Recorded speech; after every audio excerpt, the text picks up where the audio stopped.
ക്രൈസ്തവ വിരുദ്ധനും കത്തോലിക്ക വിരുദ്ധനുമായ കമാൽ പാഷയ്ക്ക് കൊടുത്ത ആദരവ് ക്രൈസ്തവ വിശ്വാസത്തെ തന്നെ അപമാനിക്കുവാൻ രാജാവാണോ എന്ന ചോദ്യത്തിന് കൊടുത്ത ആദരവായിരുന്നു എന്നതാണ് ചരിത്രം. അത്തരമൊരു സ്വീകരണത്തിന് ഇടനിലക്കാരനായിരുന്നു അഡ്വക്കേറ്റ് ലിറ്റോ.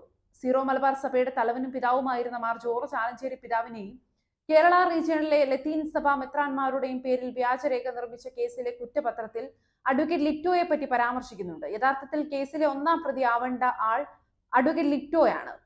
കുറ്റപത്രത്തിന്റെ ഭാഗമായ സാക്ഷി മൊഴികളിൽ മൂന്നാമതായി രേഖപ്പെടുത്തിയിട്ടുള്ളത് എറണാകുളം അങ്കമാലി അതിരൂപതയുടെ അഡ്മിനിസ്ട്രേറ്റർ ആയിരുന്ന മാർ ജേക്കബ് മാനത്തോടത്ത് പിതാവിന്റെ മൊഴിയിലാണ്. വ്യാജരേഖ കേസിലെ പ്രതിയായ ആദിത്യ വളവിക്ക് വേണ്ടി തെറ്റിദ്ധരിക്കപ്പെട്ട അദ്ദേഹം നടത്തിയ വാർത്താ സമ്മേളനത്തിൽ ആദിത്യക്ക് കിട്ടിയ ഈ രേഖകൾ ഒറിജിനൽ ആണ് എന്ന് തെറ്റിദ്ധരിപ്പിച്ചത് അഡ്വക്കേറ്റ് ലിറ്റോ ആയിരുന്നു എന്ന് അദ്ദേഹം മൊഴി പറഞ്ഞിട്ടുണ്ട്. മനത്തോടത്ത് പിതാവിന്റെ മൊഴിയുടെ അടിസ്ഥാനത്തിൽ പോലീസ് പ്രതിസ്ഥാനത്തേക്ക് കൊണ്ടുവരാൻ വേണ്ടി അഡ്വക്കേറ്റ് ലിറ്റോയെ ചോദ്യം ചെയ്തപ്പോൾ അദ്ദേഹം പറഞ്ഞൊഴിഞ്ഞത് നല്ലവരായ നീതിമാന്മാരായ അഭിഭാഷകർ ഉപയോഗിക്കേണ്ട പ്രിവിലേജ് ഇദ്ദേഹത്തിനുണ്ടെന്ന് പറഞ്ഞുകൊണ്ടാണ്. അഭിഭാഷകരും കക്ഷികളും തമ്മിൽ സംസാരിക്കുന്നത് ഒരിക്കലും ആരോടും വെളിപ്പെടുത്തേണ്ട ആവശ്യമില്ല. അത്തരം സംരക്ഷണം അഭിഭാഷകർക്ക് നിയമപരമായി ലഭ്യമാകുന്നതുമാണ്. എന്നാൽ സഭയുടെ സംവിധാനത്തെ അട്ടിമറിക്കണമെന്ന ഉദ്ദേശത്തോടു കൂടി പ്രവർത്തിക്കുന്ന ഈ വഞ്ചകനായ ഈ അഭിഭാഷകൻ അത്തരം പ്രിവിലേജ് ഉപയോഗിച്ചുകൊണ്ടാണ് രക്ഷപ്പെട്ടത് എന്നതാണ് യാഥാർത്ഥ്യം. എറണാകുളം അങ്കമാലി അതിരൂപതയിലെ സുനഹദോസ് വിരുദ്ധരായ വൈദികരുടെ കൂടെ നിന്ന് സഭയെ ചതിക്കുന്ന വ്യക്തിയാണ് അഡ്വക്കേറ്റ് ലിറ്റോ എന്ന് പറയേണ്ടി വരുന്നത് ഉത്തമമായ ബോധ്യത്തിന്റെ അടിസ്ഥാനത്തിലാണ്.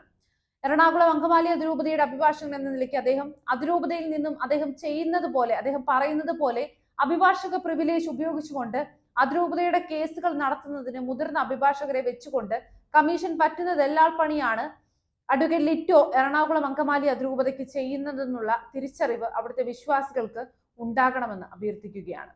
അൽമായ മുന്നേറ്റത്തിന്റെ നേതാവായ ആസ്ഥാന നുണയനും അഭിഭാഷക പ്രിവിലേജ് ഉപയോഗിച്ചുകൊണ്ട് എറണാകുളം അങ്കമാലി അതിരൂപതയും സഭയും തകർക്കുന്ന ചതിയനായ ഈ അഭിഭാഷകന്റെയും സാമ്പത്തിക ഉറവിടങ്ങളെ സംബന്ധിച്ചും അവരുടെ വഴിവിട്ട ബന്ധങ്ങളെ സംബന്ധിച്ചുമുള്ള അന്വേഷണത്തിനായി കേന്ദ്ര സംസ്ഥാന ഏജൻസികൾക്ക് പരാതി കൊടുത്തിട്ടുള്ളതുമാണ്. എറണാകുളത്തെ സുനഹദോസ് വിരുദ്ധതയ്ക്ക് ഊർജം പകരുന്ന സാമ്പത്തിക ഉറവിടമെന്നും കരുതുന്ന സെവേ ഫാമിലി പ്രൊജക്ടിന്റെ ഡയറക്ടർ കൂടിയാണ് അഡ്വക്കേറ്റ് ലിറ്റോ എന്നതാണ് ഗൗരവമേറെ വർദ്ധിപ്പിക്കുന്നത്.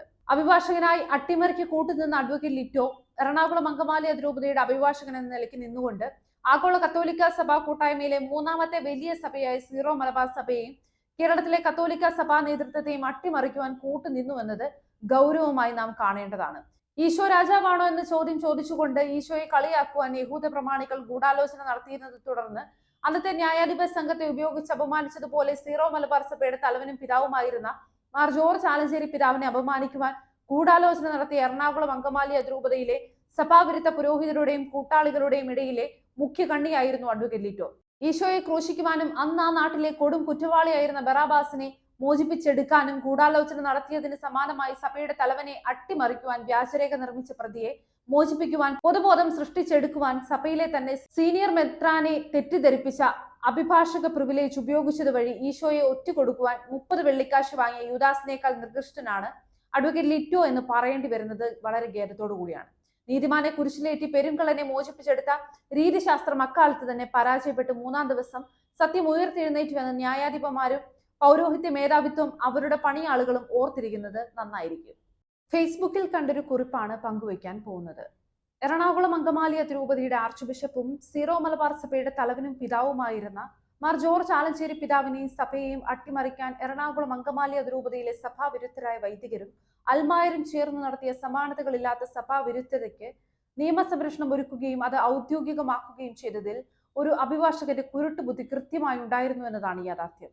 എറണാകുളം സുനഹദോസ് വിരുദ്ധർ വരുത്തന്മാരെ ഞങ്ങൾക്ക് വേണ്ട എന്ന് പറഞ്ഞ് ബഹളം വെക്കുന്ന സമകാലിക സാഹചര്യത്തിൽ അട്ടിമറിക്ക് നേതൃത്വം നൽകാൻ നിയമ സംവിധാനങ്ങളെ ഉപയോഗിക്കുവാൻ ഇടനിലക്കാരനായി നിന്നത് തൃശൂരിൽ നിന്നും വരുത്തനായി വന്ന അഡ്വക്കേറ്റ് ലിറ്റോ പാലത്തിങ്കൽ എന്ന അഭിഭാഷകനാണ്. എറണാകുളം അങ്കമാലി അതിരൂപതയുടെ സഹായ മെത്രാനായിരുന്ന മാർ സെബാസ്റ്റ്യൻ എടയന്ത്രത്ത് പിതാവിന്റെ വിശ്വസ്തനാണ്. തൃശൂരിൽ നിന്ന് അഭിഭാഷക ജോലിക്കായി എറണാകുളത്തെത്തിയ എറണാകുളം സുനഹദോസ് വിരുദ്ധരുടെ ഭാഷയിൽ പറഞ്ഞാൽ വരത്തനായ അദ്ദേഹം എറണാകുളം അങ്കമാലി അതിരൂപതയിൽ നിന്നും മാസാമാസം ലക്ഷക്കണക്കിന് രൂപ ശമ്പളമായി വാങ്ങുന്ന ഒരു അഭിഭാഷകൻ കൂടിയാണ്. എറണാകുളം അങ്കമാലി അതിരൂപതയുടെ സുനഹദോസ് വിരുദ്ധരുടെ ഭാഷയിൽ പറഞ്ഞാൽ എറണാകുളത്തമ്മയുടെ മക്കളായ ധാരാളം അഭിഭാഷകർ ഉള്ളപ്പോൾ വരത്തനായ ഇയാളാണ് എറണാകുളം സുനഹദോസ് വിരുദ്ധരുടെ സാമ്പത്തിക സോഴ്സിന്റെ പ്രധാന ഇടമായ സെവേ ഫാമിലി പ്രൊജക്ടിന്റെ ഒരു ഡയറക്ടർ എന്നതാണ് യാഥാർത്ഥ്യം. ആ പ്രൊജക്ടിന്റെ എക്കാലത്തെയും പ്രസിഡന്റ് എറണാകുളം അങ്കമാലി അതിരൂപതയുടെ സഹായ മെത്രാനായിരിക്കുകയും ഇപ്പോൾ വണ്ടിയ രൂപതയുടെ മെത്രാനായിരിക്കുകയും ചെയ്യുന്ന മാർ സെബാസ്റ്റ്യൻ എടയന്ത്രത്ത് പിതാവാണ്. എറണാകുളം അങ്കമാലി അതിരൂപതയുടെ തുണ്ടുഭൂമി വിവാദം കോടതി കയറിയ ആദ്യ നാളുകളിൽ തന്നെയാണല്ലോ ആലഞ്ചേരി പിതാവ് രാജാവാണോ എന്ന പരാമർശം ഹൈക്കോടതി ജഡ്ജിയായിരുന്ന കമാൽ പാഷ കമന്റായി പറയുകയും അത് മാധ്യമങ്ങളിലൂടെ സഭയെ ഇകഴ്ത്തി കാണിക്കുന്നതിന് സഭാവിരുദ്ധർ ഉപയോഗിക്കുകയും ചെയ്തത്. അത്തരമൊരു പരാമർശം കോടതിയിൽ ഉണ്ടാക്കിയതിന്റെ സൂത്രധാരൻ അഡ്വക്കേറ്റ് ലിറ്റോ ആയിരുന്നു എന്നതാണ് യാഥാർത്ഥ്യം. എറണാകുളം അങ്കമാലി അതിരൂപതയുടെ മെത്രാപ്പോലിത്തയ്ക്കെതിരെ ചേർത്തല സ്വദേശിയായ നാളിതുവരെ സഭയുടെ ഒരു സംവിധാനത്തിലും കണ്ടിട്ടില്ലാത്ത ഒരുവനെ ഉപയോഗിച്ചാണ് ആദ്യഘട്ടത്തിൽ കേസ് കൊടുത്തത്. സഭാവിരുദ്ധതയ്ക്ക് ആദ്യഘട്ടത്തിൽ സാമ്പത്തിക ഉറവിടമായിരുന്ന ആ സമയത്ത് രൂപീകരിക്കപ്പെട്ടിരുന്ന AMT എന്ന സംഘടനയുടെ കൺവീനർമാരിൽ ഒരാളായിരുന്ന മാത്യു കരോണ്ടുകടവിലുമായി ബന്ധപ്പെട്ട ഒരു വ്യക്തിയായിരുന്നു എന്നതാണ് യാഥാർത്ഥ്യം.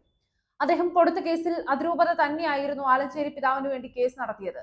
അതിരൂപതയുടെ വക്കീലാവട്ടെ അഡ്വക്കേറ്റ് ലിറ്റോയും നാളിതുവരെ ഒരു കേസും നേരിട്ട് വാദിക്കാത്ത അഡ്വക്കേറ്റ് ലിറ്റോ അതിരൂപതയുടെ അഭിഭാഷകൻ എന്ന നിലയ്ക്ക് സീനിയർ വക്കീലന്മാരെ വെക്കുകയും അവരുടെ പാനലിൽ ഒരു വക്കീലായി വക്കാലത്തിടുകയുമാണ് അദ്ദേഹത്തിന്റെ രീതി. ഈ കേസിലും അങ്ങനെ തന്നെയാണ് അദ്ദേഹം ചെയ്തത്.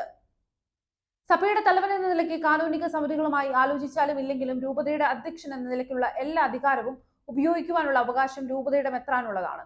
ഇക്കാര്യം കോടതിയിൽ ബോധിപ്പിക്കുവാൻ നടത്തിയ വാദനാടകത്തിനിടയിലാണ് ഈശോ ക്രൂശിക്കുവാൻ ന്യായാധിപ സംഘത്തിന് മുന്നിലെത്തിയപ്പോൾ നീ രാജാവാണോ എന്ന് ചോദിച്ച ആദിമ ചരിത്രം കേരള ഹൈക്കോടതിയിൽ രാജാവാണോ എന്ന ചോദ്യത്തിലൂടെ ആവർത്തിച്ചത്.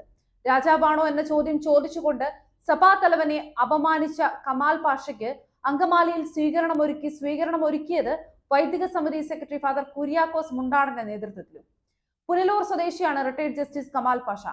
കോടതിയിൽ പ്രാക്ടീസ് ചെയ്തുകൊണ്ടിരിക്കവെയാണ് അദ്ദേഹം ജില്ലാ ജഡ്ജിയായി നേരിട്ട് നിയമനം കിട്ടി ജുഡീഷ്യറിയിൽ ഉന്നത തലത്തിലേക്കുള്ള ജീവിതം തുടങ്ങുന്നത്. വിവിധ ജില്ലാ കോടതികളിൽ ജോലി ചെയ്ത അദ്ദേഹം സീനിയോറിറ്റി അനുസരിച്ചാണ് ഹൈക്കോടതിയിൽ ജഡ്ജായി എത്തുന്നത്. അല്ലാതെ എറണാകുളത്ത് ജനിച്ച ആളോ എറണാകുളം ആളുകളുടെ ക്ലാസ്മേറ്റോ ഒന്നുമല്ല അദ്ദേഹം. അദ്ദേഹം റിട്ടയർ ചെയ്തതിനു ശേഷം ആദ്യം സ്വീകരണം കൊടുത്തത് അങ്കമാലി ബസിലിക്കയിൽ വെച്ചാണ്. അന്ന് അങ്കമാലി ബസിലിക്കയുടെ വികാരി വൈദിക സമിതി സെക്രട്ടറിയായ ഫാദർ കുര്യാക്കോസ് മുണ്ടാടനായിരുന്നു. തുടരും.